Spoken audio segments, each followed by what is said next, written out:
చిట్టి చిట్టి కథలు. చిట్టి చిట్టి కథలకు స్వాగతం. ఈరోజు మనం చెప్పుకోబోయే కథ మెదడు లేని గాడిద. కథ చెప్పే ముందు ఒక పొడుపు కథ చెప్తాను, విప్పండి. అంగట్లో కొంటారు, ముందర పెట్టుకుని ఏడుస్తారు. ఏంటది? సమాధానం కథ చివరిలో చెప్తాను. ఇంకా కథలోకి వెళ్దామా? అనగనగా ఒక అడవిలో ఒక సింహం ఉండేది.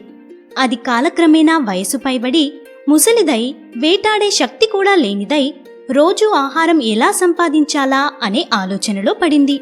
బాగా ఆలోచించి ఒక నక్కను పిలిచి, నీ తెలివితేటలు, చురుకుదనం గురించి చాలా విన్నాను.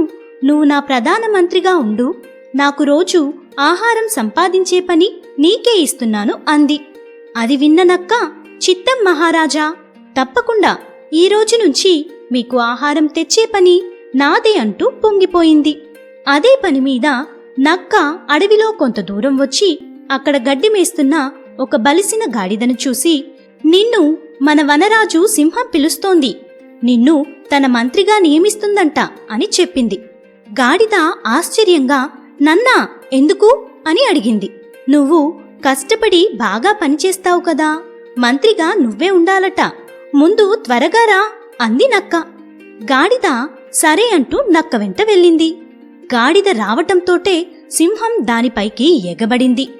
గాడిద బెదిరిపోయి పరుగు లంకించుకుంది.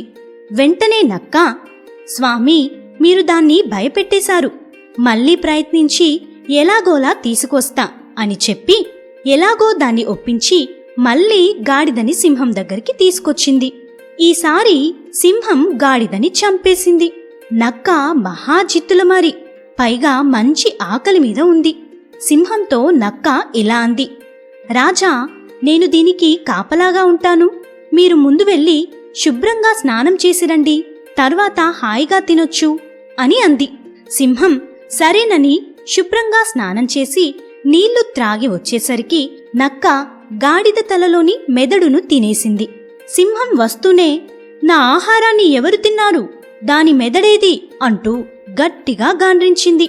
నక్క తెలివిగా, రాజా, గాడిదకు మెదడేది, మెదడే ఉంటే ఆలోచించి మళ్ళీ మీ దగ్గరకు వచ్చేదా అంది.